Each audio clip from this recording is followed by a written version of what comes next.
Itu pelita bagi kakiku. Iya, mari. Ya, Bapak Ibu, kita akan masuk dalam sesi penyampaian firman Tuhan. Ya, hari ini saya mohon kesiapannya lektor kita untuk mempersiapkan diri. Ada Bu Soni dan juga Ibu Erida Tambunan. Untuk bacaannya, Bu Soni, Daniel 7 dan Bu Erida Tambunan membacakan Wahyu 13. Silakan untuk Bu Soni, kemudian dilanjutkan oleh Ibu Erida. Silakan.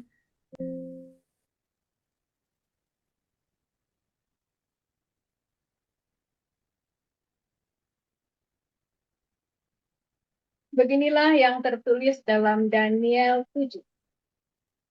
Pada tahun pertama pemerintahan Belshazzar, Raja Babel, bermimpilah Daniel dan mendapat penglihatan-penglihatan di tempat tidurnya. Lalu dituliskannya mimpi itu, dan inilah garis besarnya. Berkatalah Daniel demikian, pada malam hari aku mendapat penglihatan. Tampak keempat angin dari langit mengguncangkan laut besar.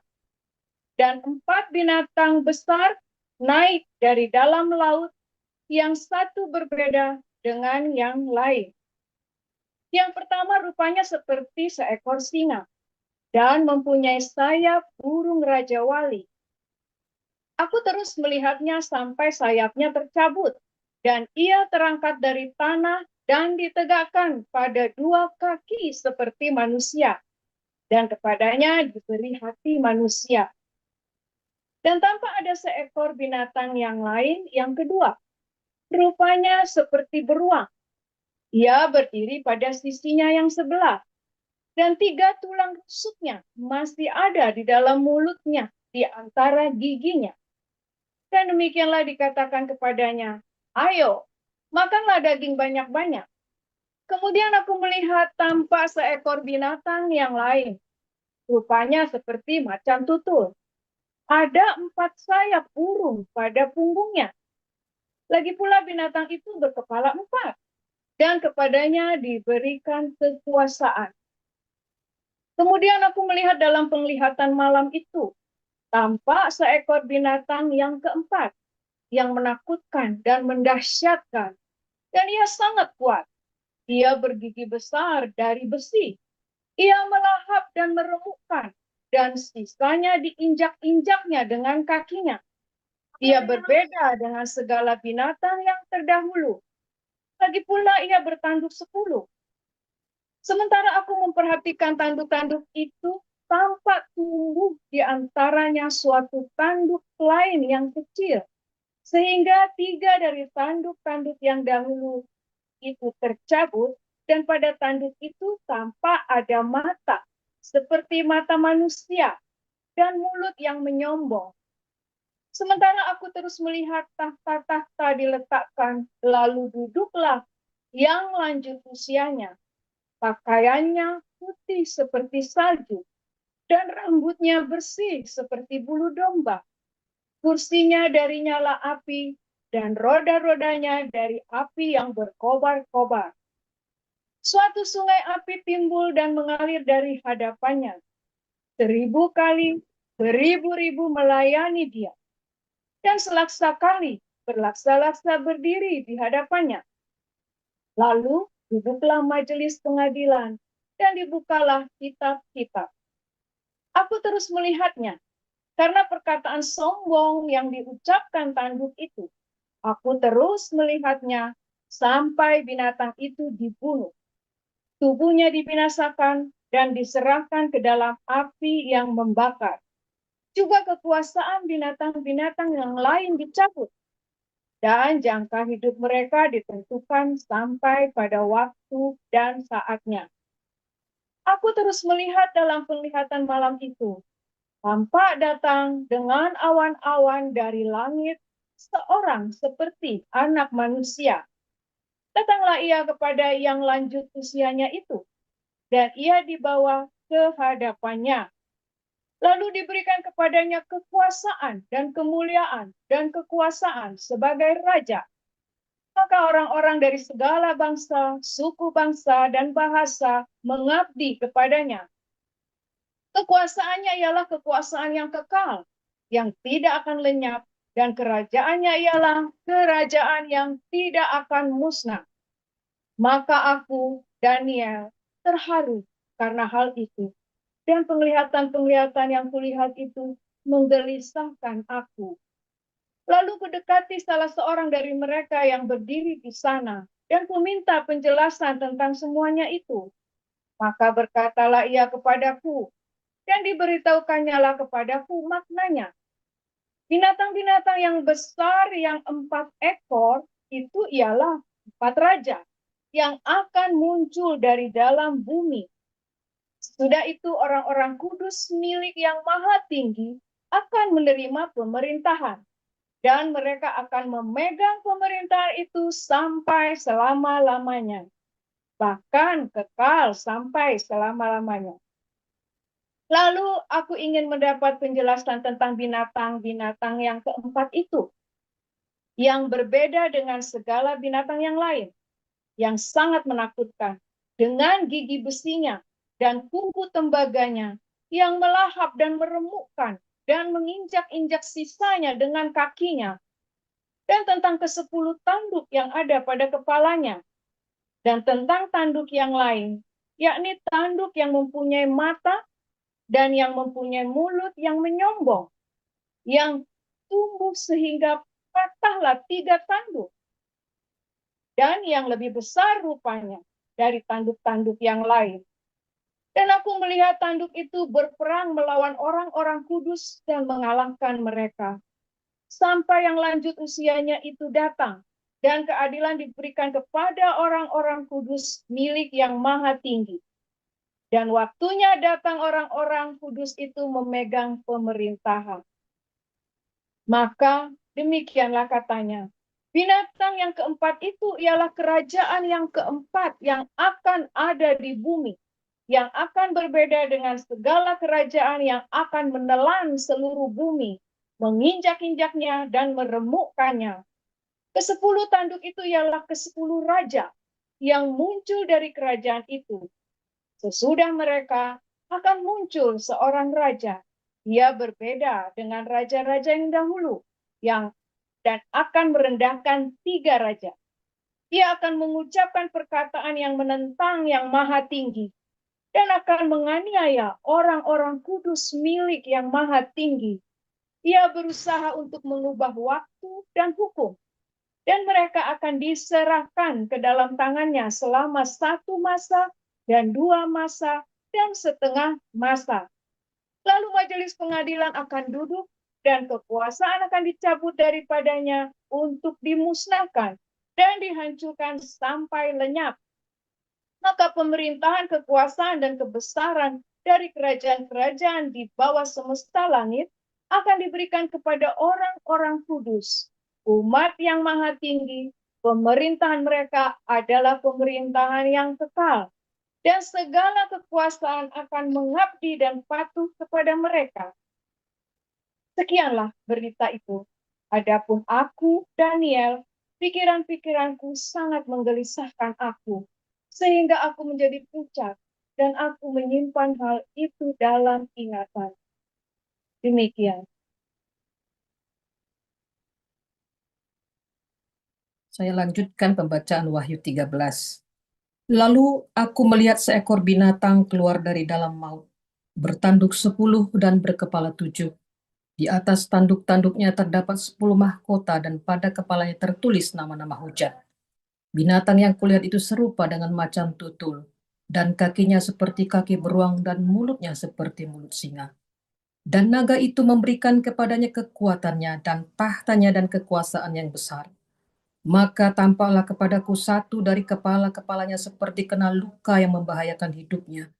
Tetapi luka yang membahayakan hidupnya itu sembuh. Seluruh dunia heran, lalu mengikut binatang itu. Dan mereka menyembah naga itu karena ia memberikan kekuasaan kepada binatang itu. Dan mereka menyembah binatang itu sambil berkata, siapakah yang sama seperti binatang ini? Dan siapakah yang dapat berperang melawan dia? Dan kepada binatang itu diberikan mulut yang penuh kesombongan dan hujat. Kepadanya diberikan juga kuasa untuk melakukannya 42 bulan lamanya. Lalu ia membuka mulutnya untuk menghujat Allah, menghujat namanya, dan kemah kediamannya, dan semua mereka yang diam di sorga. Dan ia diperkenankan untuk berperang melawan orang-orang kudus dan untuk mengalahkan mereka. Dan kepadanya diberikan kuasa atas setiap suku dan umat dan bahasa dan bangsa. Dan semua orang yang diam di atas bumi akan menyembahnya, yaitu setiap orang yang namanya tidak tertulis sejak dunia dijadikan di dalam kitab kehidupan dari anak domba yang telah disembelih. Barang siapa bertelinga, hendaklah ia mendengar. Barang siapa ditentukan untuk ditawan, ia akan ditawan. Barang siapa ditentukan untuk dibunuh dengan pedang, ia harus dibunuh dengan pedang. Yang penting di sini ialah ketabahan dan iman orang-orang kudus. Dan aku melihat seekor binatang lain keluar dari dalam bumi dan bertanduk dua sama seperti anak domba, dan ia berbicara seperti seekor naga. Dan seluruh kuasa binatang yang pertama itu dijalankannya di depan matanya. Ia menyebabkan seluruh bumi dan semua penghuninya menyembah binatang yang pertama, yang luka parahnya telah sembuh. Dan ia mengadakan tanda-tanda yang dahsyat, bahkan ia menurunkan api dari langit ke bumi di depan mata semua orang. Ia menyesatkan mereka yang diam di bumi dengan tanda-tanda yang telah diberikan kepadanya untuk dilakukannya di depan mata binatang itu. Dan ia menyuruh mereka yang diam di bumi supaya mereka mendirikan patung untuk menghormati binatang yang luka oleh pedang, namun yang tetap hidup itu. Dan kepadanya diberikan kuasa untuk memberikan nyawa kepada patung binatang itu, sehingga patung binatang itu berbicara juga dan bertindak begitu rupa sehingga semua orang yang tidak menyembah patung binatang itu dibunuh. Dan ia menyebabkan sehingga kepada semua orang, kecil atau besar, kaya atau miskin, merdeka atau hamba, diberi tanda pada tangan kanannya atau pada dahinya. Dan tidak seorang pun yang dapat membeli atau menjual selain daripada mereka yang memakai tanda itu, yaitu nama binatang itu atau bilangan namanya. Yang penting di sini ialah hikmat. Barang siapa yang bijaksana, baik ialah ia menghitung bilangan binatang itu, karena bilangan itu adalah bilangan seorang manusia dan bilangannya ialah 666. Demikian pembacaan Alkitab. Ya, terima kasih untuk para lektor kita, Bu Sony dan Bu Erida Tambunan, dan juga Brian. Terima kasih sudah share ayat ya. Ya, Bapak Ibu, kita akan mendengarkan firman Tuhan. Ya, silakan Pastor.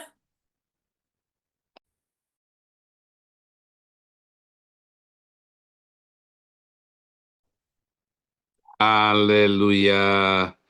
Hari ini kita belajar ya binatang 7 kepala dengan 10 tanduk. Nah, saudara, sudah saya tulis dalam buku saya Khilafah Terakhir, ya mulai dari halaman 81 dan seterusnya ya. Nah, saudara, buku itu saya cerita tentang dinasti ya. Kalau ada binatang yang keluar dari laut, laut itu lagi cerita apa saudara? Dunia orang mati. Ketika Anda mendengar kata laut di dalam Wahyu, ya, itu sama dengan Abyssos yang ada di dalam Kejadian 1 ayat 2. Laut, Abyssos. Ya, apa namanya? Tohu wabohu wakosek alpane tahum. Nah, dalam Septuaginta tahumnya itu adalah Abyssos. Ya, kegelapan menutupi samudra raya itu loh. Samudra raya itu Abyssos, kegelapan ya. Dunia orang mati. Nah, nanti Anda lihat dalam Wahyu 9, ada Abyssos juga ya. Ada seorang ada iblis yang keluar dari Abyssos, namanya Apollyon atau Abaddon ya. Apollyon atau Abaddon. Artinya apa? Kenajisan ya saudara ya, abomination ya, artinya itu abomination. Abomination itu lebih tepatnya apa ya bahasa Indonesianya? Yang abomination itu lebih tepatnya bahasa Indonesianya apa ya? Kenajisan ya. Abomination. Sebentar ya, saya carikan kata yang tepat untuk abomination. Abomination. Iya, abomination. Artinya kekejian ya, kekejian. Kekejian yang sangat dibenci, ya, disgusting, ya, menjijikan, ya, kekejian, abomination, ya, saudara ya. Wah, itu apa namanya, nama lain dari Apollyon atau Abaddon. Itulah keluar dari Abyssos. Nah, jadi kalau ada binatang yang keluar itu ya, nah itulah abomination itu loh, atau Abaddon, Apollyon, kekejian. Coba kamu lihat caranya Islam menyebarkan agamanya itu dengan kekejian, saudara ya, abomination, ya kan? Dia hina semua agama-agama di dunia, ya kan, menghina nama Tuhan, ya, mengklaim dirinya adalah Tuhan, ya. Si Muhammad itu kan kami, aku dan Allah, kami ini maha kuasa, ya saudara ya. Dia mengklaim dirinya adalah Tuhan. Muhammad itu kan mengklaim dirinya Tuhan tanpa kamu sadari, ya kan. Muhammad mengklaim dirinya adalah Tuhan. Aku dan Allah, kami ini maha kuasa. Kami ini maha kuasa. Ya. Nah, saudara, monster yang keluar dari laut ini, ya, monster yang keluar dari laut ini, atau binatang atau the beast yang keluar dari laut ini sangat mengerikan sekali ya saudara ya, karena ya namanya the beast ya, dan dia menghancurkan seluruh dunia ya, dan dia diberi kekuasaan besar padahal dia sudah hampir mati saudara ya. Nah memang nanti 10 khilafah ini ya, atau 9 khilafah, jadi 7 kepala. Nah, saya tunjukkan gambarnya ya, sebentar. Saya tunjukkan gambarnya. Kelihatan nggak tuh ya? Nah, itu ya, dari samping saya tuh kelihatan ya. Binatang yang keluar dari laut itu ya, berkepala 7, tanduknya 10. Coba saya cek ya. Ini yang ada di Zoom kelihatan nggak tuh? Harus Anda lihat, kalau pakai handphone ya nggak kelihatan ya. Kalau pakai handphone nggak kelihatan, harus ya sebentar saya cek di YouTube ya, kelihatan nggak?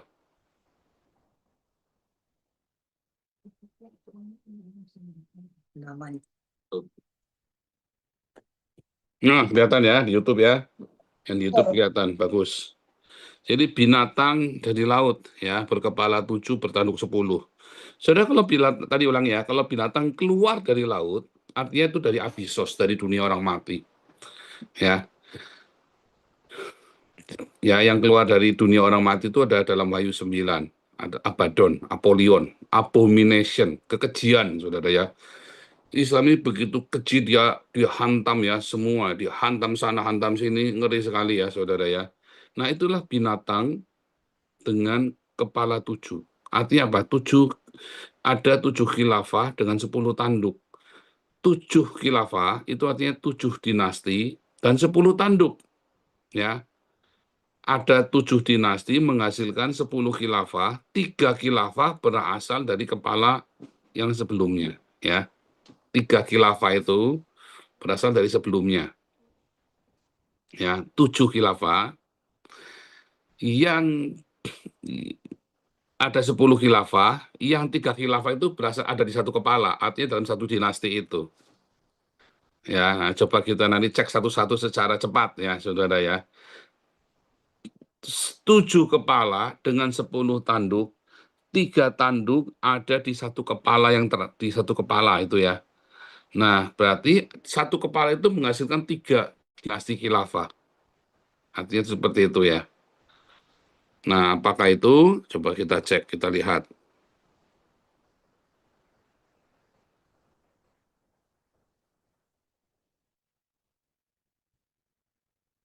Pertama, Abu Bakar, saudara ya. Jadi Islam ya, kan Allahnya adalah Muhammad, saudara ya. Islam itu Allahnya Muhammad. Kamu terima, Anda terima, itu sudah klaimnya Muhammad. Aku dan Allah kami maha kuasa. Ya kan? Jadi Allahnya Islam itu Muhammad sebetulnya. Apakah siapa yang pernah ketemu sama Allahnya Muhammad? Nggak ada, saudara. Ya kan? Nggak ada. Muhammad aja nggak pernah ketemu. Ya kan? Muhammad aja nggak pernah ketemu Allahnya Muhammad. Artinya Muhammad sendiri Allahnya itu. Ya. Nah, lalu menghasilkan, jadi Muhammad itu adalah binatang itulah Muhammad. Binatang itulah Muhammad atau Islam. Ya, menghasilkan 7 kepala dan 10 tanduk. Inilah 7 kepalanya, ya, 7 dinasti, 7 eh, 7 eh, 7 dinasti yang menghasilkan 10 khilafah. Dinasti yang pertama adalah Abu Bakar, saudara ya. Abu Bakar itu berkuasa hanya sebentar, ya, 2 tahun saja. Khilafah pertama ya disebut dengan Rasyidun, ya. Nah, kemudian si Abu Bakar ini ya dia menaklukkan kerajaan Kristen Syria, saudara ya. Syria itu dulu Kristen ya, zamannya Muhammad itu Syria itu adalah kerajaan Kristen, lalu ditaklukkan ya. Nah, itulah yang kemudian menjadi cikal bakal awalnya Islam itu penaklukan Islam ke seluruh dunia ya, saudara ya. Kemudian digantikan oleh Umar ya. Umar ini ya kerajaannya sampai ke Persia, sampai ke Babilonia, dan sampai ke Mesir. Nah, si Umar ini menjadi khilafah menggantikan Abu Bakar setelah kematian Abu Bakar ya. Dan wilayah adalah Palestina, Mesopotamia. Jadi kerajaan Kristen yang di Mesopotamia juga ditaklukkan ya. Kerajaan Kristen Syria udah ya. Mesir, kerajaan Kristen Mesir ditaklukkan. Dan seluruh kerajaan Persia ditaklukkan di bawah khalifahnya. Ya, Umar diingat sebagai orang yang pertama kali membuat penanggalan Islam. Ya, tadi dikatakan ya, mereka berusaha mengubah hari dan tanggal, saudara. Binatang ini mengubah penanggalan. Jadi waktu itu penanggalannya sudah pakai penanggalan Yahudi dan penanggalan Roma. Ya, lalu mereka berusaha mengganti penanggalan. Si orang-orang Islam ini membuat kalender baru. Ya kan seluruh dunia kan pakai kalendernya apa, saudara? Pakai kalendernya Roma atau kalender Yahudi. Lalu orang Islam ini mengubah hari dan tanggalnya. Ya, si Umar inilah yang pertama kali melakukan pengumpulan Al-Quran. Oh, sebentar ya, buku ini tuh kalau Anda mau lihat di buku saya, ada di ini ya, buku Khilafah Terakhir.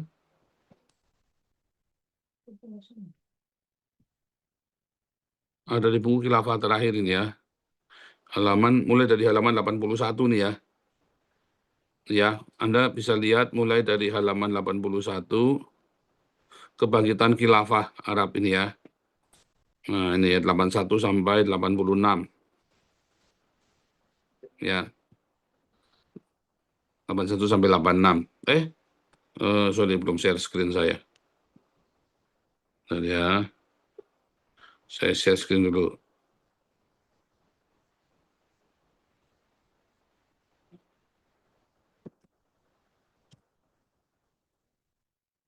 Yang mau pesen sudah nggak ada di Tokopedia, karena bukunya tinggal sedikit, dan saya belum mau cetak terlalu banyak, karena saya lagi cetak buku lain ya, saudara ya. Jadi yang mau pesen bisa langsung ke hotline-nya Hagios Internasional yang Eropa, +31 85 111 58 410 ya. Yang mau pesen, karena bukunya terbatas sekali sekarang ini ya, hanya tinggal sedikit sekali. Saya juga cetaknya nggak banyak ya, nggak nyampe 1000 kemarin ya. Jadi sudah mungkin tinggal 20 atau 30. Tadinya tujuannya buat mahasiswa ya. Itu ya, jadi mulai dari halaman 81, 82 sampai 86 ya, 81, 82, 34, 56 itu ya, 10 khilafah itu ya. Itu ya dalam buku saya. Nah,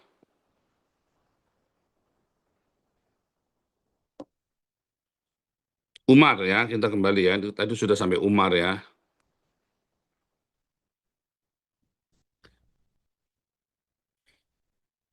Sekali lagi pemesanan buku khilafah ke +31 611158410. Nah, kita kembali ini tadi Umar ya. Umar kemudian dibunuh oleh seorang budak Persia waktu sholat ya.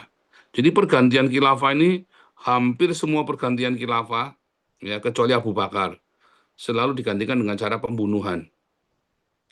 Lalu Utsman ini menggantikan Umar ya melalui dewan pemilihan.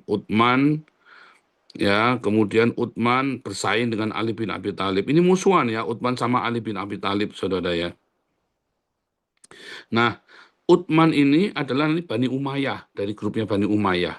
Ya, sementara grupnya Ali itu satu klan dengan Muhammad. Ya, jadi dalam masa Utsman, kekhalifahan melakukan ekspansi ke Afrika Utara, Spanyol, Iberian, Pulau Rhodes, Cyprus, pantai Sisilia, Kerajaan Sasanian, Sungai Indus bawah, yang jadi daerah Pakistan itu ya, saudara ya. Nah, Musaf Hasba. Terus kemudian Utsman melakukan pengumpulan Al-Quran berdasarkan musahnya Hafsah, istri Muhammad. Lalu Utsman dibunuh oleh beberapa orang yang tidak dikenal dan belakangan disebut bahwa hanya Ali bin Abi Thalib yang mampu melakukannya.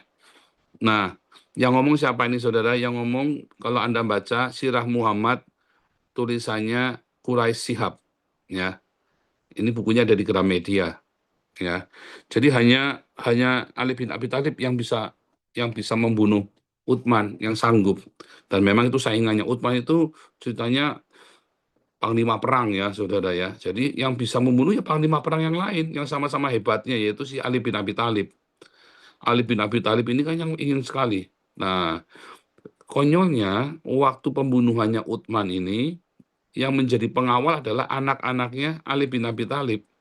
Dan saat itu anak-anaknya Ali bin Abi Thalib tidak ada di tempat, padahal itu pengawal pribadinya Utsman. Jadi dirangkul untuk jadikan pengawal, tapi malah dibunuh sendiri ya. Nah, lalu yang menggantikan mudah ditebak, Ali bin Abi Thalib. Ya, yang menggantikan. Ali bin Abi Thalib menggantikan Utsman ya menjadi khalifah keempat Rasyidun. Ali memindahkan dari Madinah ke Kufah ya, di mana di masa pemerintahnya dia perang ya melawan Aisyah. Aisyah, oh Aisyah, dalam pelukan si kakek tua, ya istri mendiang Muhammad dalam perang onta. 2 kali perang onta ya, saudara. Jadi lihat ya, orang kalau poligami itu, ya perang sendiri. Makanya Muhammad itu istrinya sama anak mantunya ya perang sendiri. Anda mau terima, mau enggak, itulah fakta sejarah. Ya, mau terima, mau enggak, itu fakta sejarah, saudara ya. Poligami itu sama ya, Salomo kan juga kan dengan poligaminya dia, Daud dengan poligaminya anaknya saling bunuh. Ya. Lalu ya dalam Ali bin Abi Thalib memaksa Aisyah mundur ke Madinah. Namun seruan untuk membalas dendam kepada Ali kembali dimunculkan oleh Muawiyah. Ya. Nah, akhirnya Utsman dibunuh oleh Ibnu Muljam dan anaknya Hasan bin Ali menggantikan. Dalam masa khalifahnya Ali telah kehilangan kendali atas Sisilia, Afrika Utara, Spanyol dan menyerahkannya kepada Muawiyah ya. Muawiyah. Nah, ini Umayyah. Nah, Umayyah ya, Khalifah Umayyah ini ya berpusat di dia kan klannya Utsman tadi ya. Umayyah itu berasal dari Utsman ya, saudara ya, berasal dari Utsman. Nah, dialah Muawiyah ya. Ibnu Abi Sulaiman menggantikan kekhalifahan Umayyah, menaklukkan Kaukasus, Transonia, Sin, Maghribi, Iberian Peninsula atau Al-Andalus. Itu ya, saudara ya. Ya di peta itu ya, petanya dari situ. Itu kerajaan Kristen semua tuh yang ditaklukkan ya. Dijajah saudara, oleh mereka ya, dijajah. Jadi Islam itu memang bangsa penjajah, dan setiap pergantian khalifah itu adalah dengan pembunuhan. Tadi Ali bin Abi Thalib yang bunuh adalah si Muawiyah ini. Muawiyah ini adalah pendiri Umayyah ya. Jadi setelah Rasyidun itu mati ya, Abu Bakar kan mati tua 2 tahun kan, terus digantikan oleh si Umar. Umar kemudian dibunuh diganti Utsman. Utsman dibunuh diganti Ali. Ali dibunuh diganti Muawiyah. Muawiyah inilah pendiri Bani Umayyah ini ya. Terus kemudian ya terjadi pemberontakan ya saudara, digantikan oleh Abbasiyah. Ya, digantikan oleh Abbasiyah. Nah, disinilah Islam namanya Islamic Golden Age. Ya, lihat seluruh jazirah Arab, ya, Afrika Utara, Eropa, bagian selatan dan timur, ya kan? Terus Asia Barat, semua dikuasai oleh Abbasiyah, saudara. Inilah penaklukan besar-besaran ke seluruh dunia. Disinilah legenda Islam mulai muncul. Ya, disinilah legenda Islam itu mulai muncul. Ya, sebelumnya tidak ada kata Islam itu tidak pernah ada di muka bumi ini. Disinilah legenda Islam itu pernah ada, dimunculkan oleh Abbasiyah ini. Dongeng 1001 malam. Ya, intinya adalah jin di dalam gua kan, Alibaba, Aladin, ya kan, Abu Nawas, apalagi Alibaba, Aladin, Abu Nawas, Sinbad, ya kan. Nah, jadi saudara, ini yang kemudian ya Abbasiyah ini yang menghasilkan legenda Islam. Legenda Islam itu aslinya dari sini. Ya, kisah Muhammad itu nggak pernah ada, saudara. Itu dimunculkan kisah Muhammad itu dalam zamannya Abbasiyah, sama dengan kisahnya Sinbad, ya Alibaba, Aladin. Intinya adalah jin di dalam gua, kisah jin di dalam gua. Ya, intinya dari semua itu adalah jin. Mengapa legenda Muhammad ini lebih dikenal? Karena legenda Muhammad melibatkan orang Yahudi dan orang Kristen. Makanya orang-orang Kristennya pengen tahu, orang Yahudinya juga pengen tahu ini cerita apa. Nah, disitulah mulai ya. Intinya ada kitab suci, ada kitab sucinya, ada Allahnya dan ada nabinya. Orang Yahudi punya Musa, punya Torah dan punya Yudaisme. Orang Kristen ada agama Kristen, ada kitab sucinya, ya kan, yang disebut Injil zaman itu, dan ada Yesus. Nah, lalu Muhammad menciptakan juga yang sama, orang-orang Abbasiyah ini, yaitu ada Al-Quran, ada Islam, ada Muhammad, ada Allah. Intinya begitu ya, saudara ya. Nah, kemudian cepat saja ya, nanti saya tunjukkan lagi. Ini ya, asal-usulnya ya, coba ya, asal-usulnya Muawiyah tadi ya.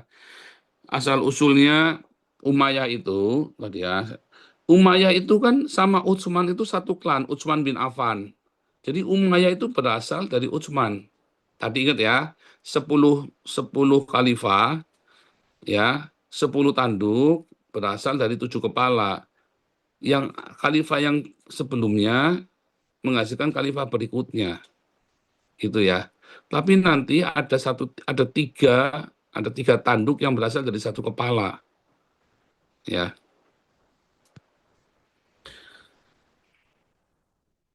Jadi ini si Umayyah ini bukan keturunannya Utsman, tapi satu klan dengan Utsman, ya saudara ya. Satu klan dengan Utsman. Jadi bukan berasal dari Utsman. Satu klan dengan Utsman, ya. Nah, yang berikutnya ini Fatimah. Nah, Fatimah ini adalah generasinya Ali bin Abi Thalib. Ya, anak cucunya Muhammad, punya anak Fatimah, menikah sama Ali bin Abi Thalib, punya anak Hussein. Ya, lalu muncullah Ali, Zainal Abidin, Muhammad Al-Baqir, Ja'far Al-Sadiq, Ismail bin Ja'far, Muhammad bin Ismail, lalu sampailah Abdallah Al-Mahdi Billah. Nah, itulah khalifah yang pendirinya Fatimah, Fatimid. Jadi yang asli turunan langsung itu adalah Fatimid, khilafah Fatimid turunan dari Ali bin Abi Thalib dan Fatimah. Fatimah ini berasal dari Muhammad. Dan mereka adalah orang-orang Syiah. Ideologi keagamaan Fatimid ini gerakan Ismaili Syiah yang dimulai di Syria oleh Imam ke-8 mulai dari Fatimah dan suaminya Ali bin Abi Thalib yang adalah imam pertama. Sementara Imam ke-8 sampai 10 bersembunyi dalam kejaran penguasa Abbasid. Pada tahun 909, pada masa kejayaan Islam era Abbasid, Imam ke-11 Ubaidallah Al-Mahdi Billah. Al-Mahdi, lihat ya. Lihat ya, Ubaidallah Al-Mahdi Billah. Al-Mahdi ya, menurut legenda mereka menggenapi sebuah ramalan Ubaidallah akan datang dari Mesopotamia ke Sijil Masa, lari dari kejaran Abbasid dan mendirikan Ismaili Syiah. Dinasti Fatimid berkuasa seluruh Afrika Utara sampai Laut Merah, sampai Samudra Atlantik. Ya, Mesir adalah pusat pemerintahan mereka, meliputi Maghribi, Sudan, Sisilia, Levan, Hijaz. Levan itu adalah daerah Israel, tanah Israel sampai ke Syria, saudara ya. Seluruh dinasti Fatimid ini mengklaim bahwa mereka adalah keturunan Fatimah binti Muhammad atau istri dari Ali bin Abi Thalib. Pada tahun 1171, Saladin mengambil alih kekuasaan mereka, lalu kalah ya. Lalu dikembalikan ke Abbasid kembali. Umayyah tadi kan, ini kan Umayyah Cordoba, sebenarnya sama ya, masih nyambung, jadi bukan hilang. Tapi Umayyah ini dia lari, ketika Umayyah ini kalah oleh Fatimid, mereka lari ya ke Cordoba. Ya, sementara Fatimidnya berkuasa menjadi Islam itu pernah menjadi Syiah ya, menjadi Syiah semua. Tapi ada yang nyempil yaitu si Umayyah Cordoba ini. Ya, ini skip aja. Nah, kemudian Mamluk. Ya, Mamluk ini adalah bukan orang Abbasiyah, tapi dia adalah budaknya orang Abbasiyah. Ya, si Mamluk. Mamluk itu artinya budak ya, saudara ya. Mamluk yang adalah pasukan elit dari Abbasid yang muncul pada era ke-9. Saladin adalah perwira Mamluk yang menaklukkan Fatimid di Mesir. Jadi bukan keturunannya Abbasiyah kayak Umayyah, bukan keturunannya Utsman, tapi satu klan dengan Utsman. Tapi kalau Fatimid itu keturunannya dari Ali bin Abi Thalib. Ya. Terus lanjut ya. Nggak usah dibahas satu-satu ya. Ini Ottoman Empire dari Utsmaniyah ya. Ottoman ini ya, Ottoman ini kemudian menaklukkan Konstantinopel ya, Bizantin, kerajaan Kristen terbesar dan pertama. Nah, jadi si Ottoman ini ya di tahun 1453 menggenapi Wahyu 13. Mereka akan mengalahkan orang-orang kudus. Ya, dalam Wahyu 13 ya, kita buka ya, Wahyu 13. Dan ia diperkenankan untuk berperang melawan orang-orang kudus dan mengalahkan mereka. Kepadanya diberikan kuasa atas setiap suku dan umat, bahasa dan bangsa. Coba bayangin. Seluruh dunia diislamkan dan harus berbahasa Arab. Makanya yang Arab itu kan yang ada di Jazirah Arab. Tapi Mesir pun disebut Arab dan berbahasa Arab. Palestina pun disebut Arab dan berbahasa Arab. Arab Palestina, Arab Mesir, Arab Yordan, Arab Syria, Arab Irak, ya. Diberikan kuasa dan setiap suku dan umat, bahasa dan bangsa, dan semua orang yang diam di atas bumi akan menyembahnya. Ya, barang siapa yang tentukan untuk ditawan, barang siapa yang tentukan untuk dibunuh oleh pedang, ya dibunuh dengan pedang.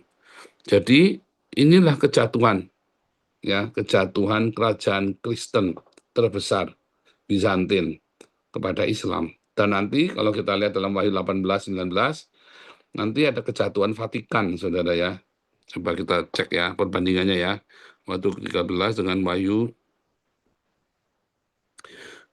Ya, sudah rubuh Babel kota besar gitu ya. Nah, lihat ya. Pergilah daripadanya supaya jangan berdosa. Nah, ini ya. Ini ya, jatuhnya Babel ini ya.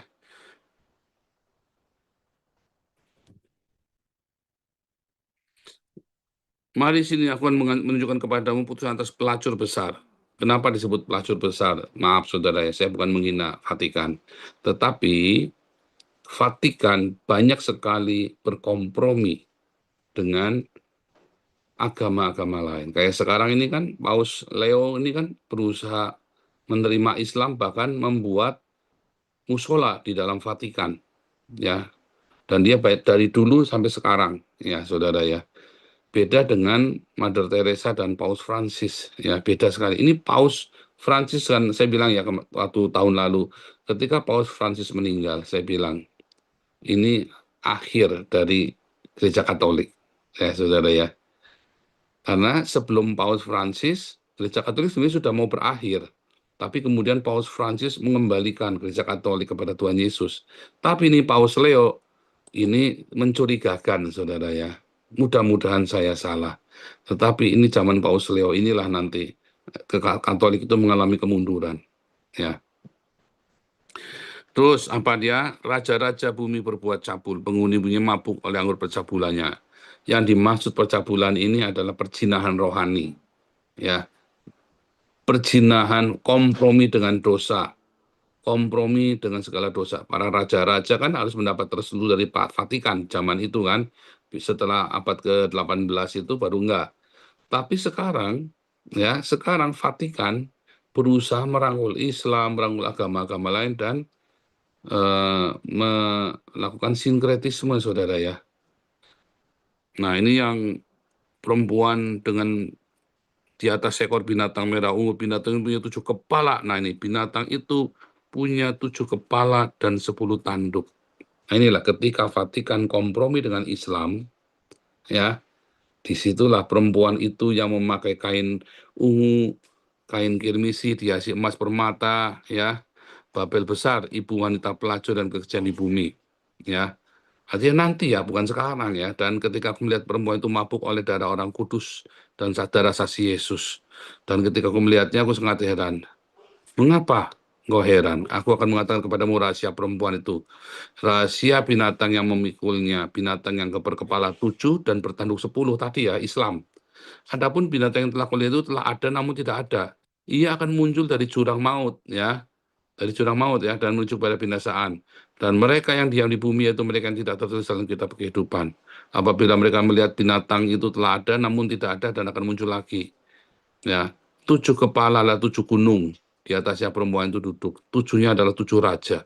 5 diantaranya sudah jatuh, yang suatu ada yang belum datang. Dan seterusnya ya.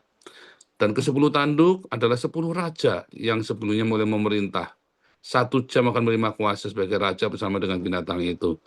Ya kan? Ya. Dan semua air adalah bangsa-bangsa. Ke-10 tanduk serta binatang itu memuji pelacur dan mereka membuat dia menjadi sunyi telanjang. Ya. Dan sebab Allah menerangi hati mereka untuk melakukan kehendaknya dengan sia sekata dan memberikan permintaan kepada binatang itu sampai segala firman. Jadi saudara, jadi 10 tanduk itu adalah khilafah, dan tanduk yang terakhir itu dalam Wahyu 13 ya, tanduk yang terakhir itu adalah Imam Mahdi, saudara ya. Siapakah yang seperti binatang ini? Siapa yang melawat dia ya? Mana ya, sebentar ya tadi ya. Nah ini ya. Lihat ya. Aku melihat binatang keluar dari dalam laut bertanduk 10, berkepala 7. Tanduk-tanduknya terdapat 10 mahkota dan pada kepalanya tertulis nama-nama hujat. Ya. Binatang yang kulihat itu serupa macan tutul, kakinya seperti beruang, mulutnya seperti singa. Dan naga itu memberikan kepada naga itu, ya, memberikan kepadanya kekuatannya dan tahtanya dan kekuasaan yang besar. Ya, Cina itulah naga itu, saudara. Cina itu kan simbolnya naga. Maka tampaklah kepadaku dari satu kepala yang lukanya membahayakan hidupnya.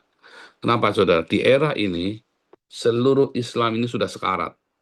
Ya, seluruh dunia itu benci sama Islam. Karena kurang ajar sekali. Tetapi luka yang membahayakan hidupnya sembuh. Siapa yang menyembuhkan? Naga itu, saudara. Dan mereka menyembah naga itu dan mereka menyembah naga itu karena ia memberikan kekuasaan kepada binatang itu. Coba, ya, seluruh Islam radikal, seluruh Islam itu takluk sama Cina, saudara. Amerika gagal menaklukkan, tapi mereka semua takluk sama Islam. Seluruh Islam di dunia itu takluk sama Cina. Ya. Lalu naga itu memberikan kekuasaan kepada binatang itu, dan mereka menyembah binatang itu sambil berkata, siapakah yang sama seperti binatang ini? Dan siapakah yang dapat berperang melawan dia?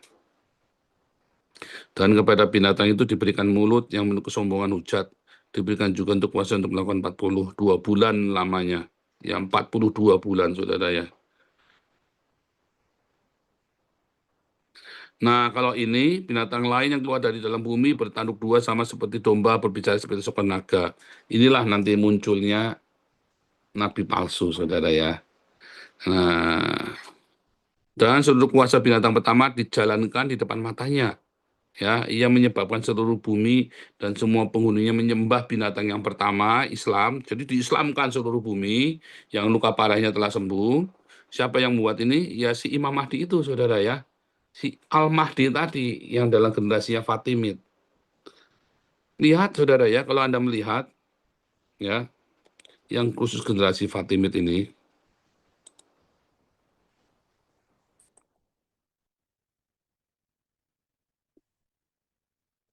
gambar ya, saudara ya.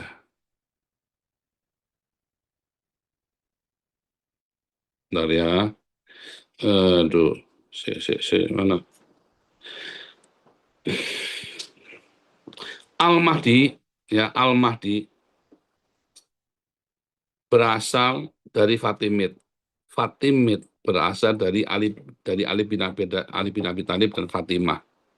Ya, jadi ada ya, tiga tanduk dalam satu generasi Fatimid. Al-Mahdi yang akan datang nanti di akhir zaman, Al-Mahdi. Al-Mahdi berasal dari keturunanku berkening lebar, berhidung mancung, katanya Muhammad ya. Ya, hadits ya, coba ya. Hadits Al-Mahdi berasal dari keturunanku berkening lebar, berhidung mancung. Ya. Al-Mahdi berasal dari keturunanku, dahinya lebar, hidungnya mancung, ia akan memenuhi bumi dengan keadilan, keadilannya Islam maksudnya ya, keseimbangan sebagaimana bumi dipenuhi dengan kesaliman, kelaliman sebelumnya, ia berkuasa 7 tahun. Ya, 42 bulan dikali 2, 7 tahun itu saudara ya. 42 bulan itu 3,5 tahun. Ya, dia kan berkuasa selama 7 tahun. Ya, Amas Antikristus itu dimulai dari 3,5 tahun perkenalan dan Antikristus menyatakan dirinya. 3,5 tahun yang kedua Antikristus berkuasa di seluruh bumi. Nah ini loh, 7 tahun ya pemerintahan Islam. 42 bulan kali 2, 1260 hari ditambah 42 bulan itu maksudnya saudara. 1260 hari ditambah 42 bulan. Ya, sama-sama 3,5 tahun itu, artinya 7 tahun. Ya, nah ini dari generasinya Fatimid sama, yaitu apa? Satu-satunya ya Syiah, nggak ada lagi. Karena ya, ini kan tadi lihat ya. Kalau Umayyah, saudara ya, kalau Umayyah, si Umayyah dengan Utsman ini bukan berasal dari Utsman, tapi ada dalam generasi yang sama. Tapi kalau Fatimid, ini langsung dari Ali bin Abi Thalib sama Fatimah yang dari Muhammad. Nah, khilafah terakhir tadi Al-Mahdi berasal dari keturunanku, berkening lebar, berhidung mancung, berkulit putih. Nah, ini langsung dari Fatimid, saudara, dari orang-orang Syiah. Ya, orang-orang Syiah ini kan pahamnya Fatimid ini kan Syiah. Dan itulah ajaran Muhammad yang murni. Jadi bukan ajaran Muhammad yang murni itu bukan Sunni. Sunni itu ajaran dari Rasyidun, dari para sahabat Nabi. Ya, kalau ajaran yang asli dari keturunannya Nabi, ya Fatimid. Dan Imam Mahdi ini berasal dari generasinya Syiah, yang Fatimid, yang Syiah itu. Jadi 3 tanduk, Ali bin Abi Thalib, Fatimid, dan si Al-Mahdi ini, saudara. Itu yang dimaksud dengan 3 tanduk dalam satu kepala. Kepalanya siapa, saudara? Kepalanya Muhammad. Ya, kepalanya Muhammad. Karena Islam itulah aslinya Islam, Syiah. Makanya jangan heran kalau Iran ini begitu dikjaya sekali. Dia berani karena dia sangat confidence, Syiah ini. Ya, bukan orang Persia ya, saudara ya, jangan salah. Tapi orang Syiah, bukan orang Persia ya. Orang Persia ini kan ada yang Zoroaster, ada yang macam-macam ya. Tapi ini orang Syiah yang kebetulan Iran ini Syiah itu. Berkening lebar, berhidung mancung. Ya, inilah generasi aslinya secara spiritual yang disebut dengan satu kepala dengan 3 tanduk. Tanduk yang pertama adalah Ali bin Abi Thalib, tanduk yang kedua adalah Fatimid, tanduk yang ketiga adalah Al-Mahdi. Ya. Nah, ya.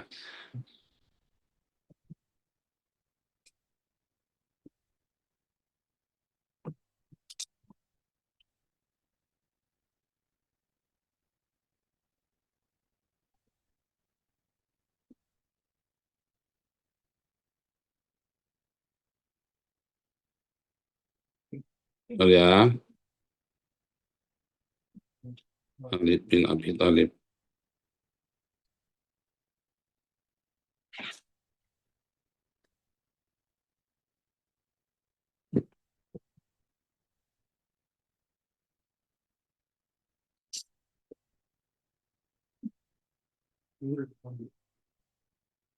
Jadi, bagaimana sikap kita, saudara? Ya, jangan sikap kita dulu. Ini tak tunjukkan ya, mengapa Iran begitu kokoh keras kepala dan begitu dikjaya. Dia lawan Israel, dia lawan Amerika. Satu-satunya yang masih berdiri tegak melawan Amerika dan Israel, dua saksi Allah, ya, orang Kristen dan orang Yahudi, hanya ini, hanya Syiah. Orang Sunninya semua udah damai, udah runtuh. Islam udah runtuh, saudara ya, udah binatang yang sakit parah, hampir mati. Tiba-tiba Cina masuk, saudara.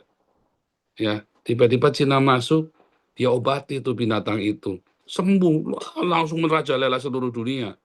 Satu-satunya yang bisa menaklukkan Islam itu ya hanya Cina. Mereka semua takluk sama Cina ya, Islam itu ya. Coba, Islam itu benci sekali sama Amerika, sama Yahudi, sama Eropa. Dia berusaha. Apakah Islam berusaha menguasai Cina? Enggak loh, saudara. Ya, satu-satunya yang menguasai itu. Jadi harus bagaimana sikap kita, saudara, sekarang? Bagaimana cara mengalahkan ini? Ya kita bersaksi. Kita ini adalah dua saksi Allah. Tugas kita adalah bersaksi. Ya, apa bersaksi? Bersaksi itu apa, saudara? Kita punya kesaksian kita, yaitu hidup kita dan perkataan kita, marturia kita. Sayang, apologet sekarang ini isinya titit, tuit, kelentit, ya, banjir lendir, uang donasi buat produksi lendir, ya, dan itu menjijikan ya. Kayak Fudin produksi lendir, Edis produksi lendir, Sofiatul produksi lendir, RK produksi lendir, si Erwin produksi lendir. Menjijikan sekali. Maunya bersaksi tapi lendir isinya esek-esek, selingkuh. Wah, Amin Wijaya semua produksi lendir semua. Yang enggak cuma Joseph Paul Sang, saudara, yang masih bertahan tidak produksi lendir. Karena kita hidup di dalam kesederhanaan. Makanya saya bilang ya, begitu kamu terikat dengan roh mamon, yang selanjutnya adalah perzinahan. Ya, begitu kamu terikat ya dengan mamon, dengan uang, dengan pesta pora foya-foya, langkah selanjutnya adalah perzinahan. Pendeta-pendeta yang hidup di dalam hedonisme, begitu selanjutnya adalah lendir. Gilbert lah, sebut namanya, saudara. Itu isinya lendir. Ya, isinya lendir semua. Artinya apa? Perzinahan. Habis kemewahan ya perzinahan. Ya, karena mamon itu adalah berhala di akhir zaman. Ya, Wahyu 9. Mereka masih tetap menyembah berhala, itulah mamon. Ya, itu mamon. Serem ya, saudara ya. Waduh, kalau Anda mengerti yang saya katakan, saudara ya. Jadi apa yang harus kamu lakukan? Jangan kamu berikan donasimu kepada para apologet yang laporan keuangannya nggak jelas. Tak jamin itu cuma buat produksi lendir, saudara. Kamu dibohongin sama mereka semua. Ujung-ujungnya lendir. Ya, nggak tak ceritain lagi. Saya sudah dikritikkannya jangan terlalu vulgar kalau ngomong. Ya kalau nggak vulgar gimana? Kamu nggak ngerti kan? Kalau saya nggak vulgar, ya kan? Saifuddin istrinya ditiduri anaknya Aceh, Puten itu ya istrinya ditiduri sama Saifuddin. Si RK dia lendir lagi, si Edis ternyata punya anak haram, si Sofiatun lendir lagi sandal pink segala macam, si Edwin jadi gigolo. Pusing sekali, saudara. Aku kalau ngeliat begini saya Jengkel, saudara. Jengkel apa? Kamu tuh merusak kesaksian kami. Ya, kita memberitakan Injil, kamu tahu kita nyambung nyawa, saudara, memberitakan Injil. Rusak gara-gara pelendiran, gara-gara kamu support mereka. Kasih uang yang nggak jelas kepada mereka, dan kemudian uang itu dipakai buat pelendiran. Si Elia Miro jadi Boti, si Agatha jadi Aniani. Satu-satu mau tak sebut semua, saudara. Gila, saudara. Ya kan? Belum lagi Mikana. Waduh, saudara. Kalau kamu mau kasih apologet, suruh dia transparan dalam keuangan. Sungguh, saudara, kalau enggak, kamu berdosa sama Tuhan. Kamu kasih uang, ya. Kamu kasih uang, uangnya itu buat perlendiran. Kamu ikut dosa loh, saudara. Oh, kan bukan tanggung jawab kamu. Harusnya uangmu itu buat ngasih makan orang miskin. Itulah kesaksian kita. Itulah sebabnya saya memberitakan Injil gila-gilaan, saudara. Saya berani mati, saya di pinggir jalan. Ada nggak Saifuddin teriak-teriak di pinggir jalan memberitakan Injil? Ada nggak Edis itu teriak-teriak di pinggir jalan memberitakan Injil? Kepada orang-orang mau Injil, beraninya cuma duduk di ruangan ber-AC, duduk sambil keluar-keluar di TikTok. Cuman saya yang keluar-keluar. Semua apa kita nggak kenal, cuman saya yang teriak-teriak di pinggir jalan memberitakan Injil. Sudah tak kasih contoh supaya kamu ikut teladan saya. Ya, supaya kamu ikuti teladan saya. Hanya Joseph Paulus yang memberi kamu teladan, uang donasinya begitu transparan dan digunakan untuk memberi makan orang miskin.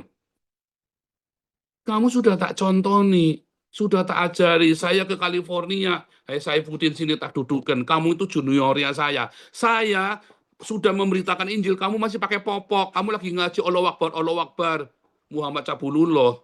Saya sudah memberitakan Injil di alun-alun kota Tegal, di terminal bis kota Tegal. Saya sudah memberitakan Injil bersama istri saya, Ana. Waktu itu kita masih pacaran, saudara. Saya sudah memberitakan Injil, dan uang kita yang kita pakai tanpa donasi sama sekali.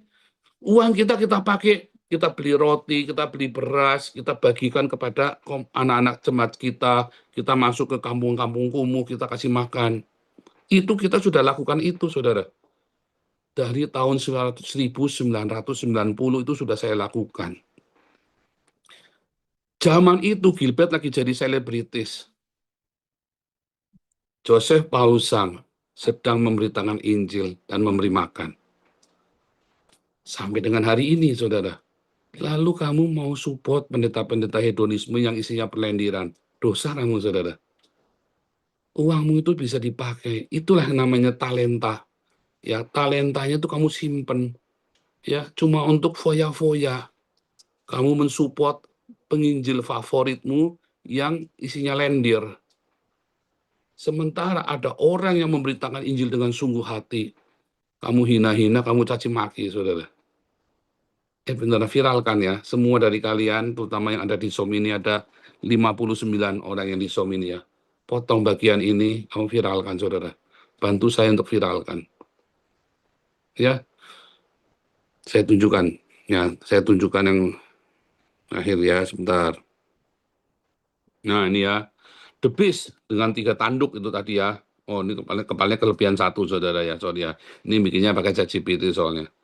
Jadi ke satu kepala, wah ini salah nih ya kepalanya. Satu kepala ini dengan 3 tanduk itu, ya, adalah Ali bin Abi Thalib, Fatimid, dan Al-Mahdi.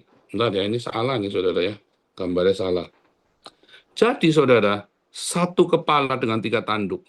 Itulah Ali bin Abi Thalib, Fatimid, dan Al-Mahdi.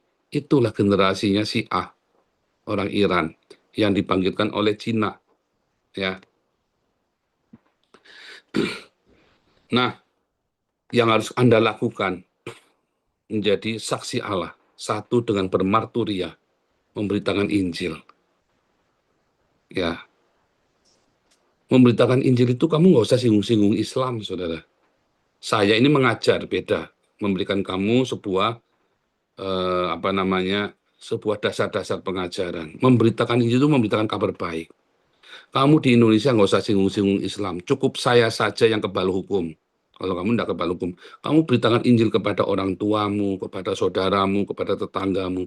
Kedua, kamu berdiakonia. Karena diakoniamu memberi makan itu adalah Injil. Nggak ada orang kasih makan itu kabar buruk, nggak ada, saudara. Nagih utang itu kabar buruk. tapi ngasih makan itu kabar baik. Jadi Injil itu ada dua, dengan mulutmu dan perbuatanmu. Itulah Injil yang benar, ya. Jadi kalau ada hamba Tuhan, apologet, ya malah beli mobil mewah, beli rumah besar, 10 miliar cuma habis buat beli rumah, itu apologet compong, saudara. Itulah cikal bakal antikristus, apalagi ngajarinya Yesusnya punya Tuhan. Itu salah, saudara. Dan semua pendukungnya, waduh saya bilang ini gila ini orang ya. Dan saya melihat ini memang, aduh ngeri sekali, saudara ya. Nah, ini ketemu ya, udah nih. Nih, sebentar ya. Nah, ini gambar yang benar ya. Ini gambar yang benar adalah Ali bin Abi Thalib, Fatimid, dan Al-Mahdi, saudara ya. Satu kepala dengan 3 tanduk. Ya, apa yang harus kita lakukan? Bersaksi dengan mulut kita. Ya, makanya dukung penginjilan. Kami penginjilan, tanggal Sabtu besok kami penginjilan, ya. Karena kami terusir dari gereja, mau dipakai pesta pora sama gereja Indonesia. Ya, kita diusir, kita ya udah, kita nggak mau mengeluh, kita pemberitaan Injil di jalan. Kesempatan kita memberitakan Injil di jalan, saudara. Jadi kita hari Sabtu besok, karena kita terusir dari gereja tersebut, gereja ini pakai buat pesta, ya kan, buat pesta gereja Indonesia ya, karena ya nggak tahu kenapa lah. Tapi sudah dulu kita 5 kali ya, sekarang hanya 2 kali, saudara ya. Karena saya ngomong, dan kalau memang itu diterusin, terus terang saya pindah, saya bilang, mendingan saya cari tempat lain. Akhirnya mereka ngalah, saudara ya, gereja si Markus Kertnya akhirnya ngalahin, cuma dikasih 2. Nah, tadinya 5 kali, saudara. Saya bilang, oh enggak, kalau gitu mendingan saya pindah. Dan kita itu sebulan ngasih ke mereka itu minimum 2.500 sampai 3.000 euro. Malah 3.200 euro ke mereka. Cukup besar, saudara ya. Jadi mereka, dan kita itu nggak banyak komplain. Nggak kayak gereja Indonesia kebanyakan komplain, duitnya nggak ada. Kalau kita mah apa sudah kasih, kamu mau apa, kita kasih, saudara ya. Dan kita memberi makan. Ya, makanya ini mungkin tahun depan kita mau pindah dari sana, ya karena ya kita selalu dikalahkan terus, jadi kita nggak mau, kita pindah, kita punya uang kok, ya. Dan uang kita cukup besar ya, dana kita cukup besar, dan kita berani keluar uang, nggak pelit. Ya, saudara ya. Doakan ya, saudara ya. Dan lebih bagus lagi kalau ada yang tiba-tiba ngasih gedung sama kita ya. Kita nggak mau beli, ada yang ngasih. Kita nggak mau nyicil gedung, ada yang ngasih, maka kita mau. Karena apa? Saya butuh untuk nampung pada gelandangan-gelandangan ini, saudara ya, gembel-gembel ini. Karena itu ajaran Tuhan Yesus, memberi tumpangan. Termasuk Edwin itu salah satu gelandangan yang pernah kita kasih tumpangan tuh ya, 3 bulan di tempat kita, makan tidur gratis, mandi sehari 3 jam, ya saudara ya. Oh, kita kasih tumpangan ya, gratis, saudara ya.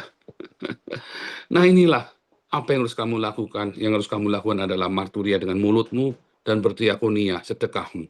Kalau kamu tidak sanggup melakukannya sendiri, kamu kasih uangnya, saudara. Kamu kasih uangnya. Jangan seperti orang yang punya 1 talenta disimpan. Ya, kamu punya mobil 1 talenta, kamu tidak bisa memberitakan Injil, kamu tidak bisa ngasih makan, kamu takut. Kamu kasih uangnya ke Damaris, kamu kasih uangnya ke Damar Kasih, Kambun Pagi, kamu kasih uangnya ke Hagios Eropa. Kita lagi butuh 3.500 euro buat beli alat musik baru semua komplit, saudara ya. Karena kita sudah makin besar dan kita selalu ribet ya, karena alat musik kita sudah tua, udah 5 tahun semua ya, udah usia udah 5 tahun dan udah kehujanan, udah segala macam ya, udah jatuh, udah kebanting-banting. Ya, saudara ya. Dan kita masih penginjilan di jalan dengan tenda. Kita punya tenda, kita punya karavan ya, saudara ya. Kita punya tenda dan karavan. Karavannya udah kita modif, saudara ya. Oke, demikian ya, saudara ya. Jadi kasih solusinya seperti itu. Saya lagi berusaha update, tapi ini lama sekali. Tapi kita sudahi saja karena sudah jam 7 ya, kita sudah persis. Kita 3 jam kita sudahi. Mungkin Bu Elia Esther ada tambahan lagi, Bu Elia Esther. Mau ada pengumuman lain tambahan? Tidak ada, Pastor. Tadi Kalau pengumumannya sudah di awal sudah di ya. depan ya. Kalau tidak ada lagi, silakan untuk recite. Iya, baik. Terima kasih, Pastor. Ya, Bapak Ibu, kita telah mendengarkan penjelasan firman Tuhan dari Pastor Paul. Kita sudah ada di penghujung acara Koinonia hari ini ya, Bapak Ibu. Iya, Bapak Ibu, sebelum kita menerima berkat Tuhan Yesus melalui Pastor Paul, kita akan membaca recite dan malam hari ini akan dibacakan oleh Pak Ali Mulyo. Silakan. Shema Yisrael, Adonai Elohenu, Adonai Echad. Dengarlah hai orang Israel, Tuhan itu Allah kita, Tuhan itu Esa. Ve'ahavta et Adonai Eloheka, b'chol levavka, ufkol nafseka, ufkol miodeka. Kasihilah Tuhan Allahmu dengan segenap hatimu, dan dengan segenap jiwamu, dan dengan segenap kekuatanmu. Ve'ahavta lereaha kamuka. Kasihilah sesamamu manusia seperti dirimu sendiri. Iya baik, terima kasih Pak Ali, Tuhan Yesus memberkati. Iya Bapak Ibu, kita siapkan hati dan pikiran kita untuk menerima berkat dari Tuhan Yesus melalui gembala kita, Pastor Dr. Joseph Paulzang. Iya silakan Pastor. Haleluya, kita terima berkat Tuhan Yesus. Ya bareka Adonai, Vaismareka, Tuhan Yesus memberkati engkau dan memelihara engkau. Ya Adonai, Benereka Wihuneka, Tuhan Yesus menyinari engkau dengan wajahnya dan memberi engkau kasih karunia-Nya. Isya Adonai, Benereka Wihuneka, Shalom, Tuhan Yesus menghadapkan wajahnya padamu dan memberi engkau damai sejahteranya. Di dalam nama Tuhan Yesus, Jehovah Sebaot, mereka Tuhan berkemah sekelilingmu, memerangi semua musuh-musuhmu, melindungimu dari panas teriknya matahari dan dinginnya malam di padang gurun. Menuntunmu sampai tanah perjanjian Tuhan berikan bagimu. Jehovah Shalom, Tuhan Yesus berikan damai sejahtera yang melampaui segala akal dalam hidupmu. Haleluya.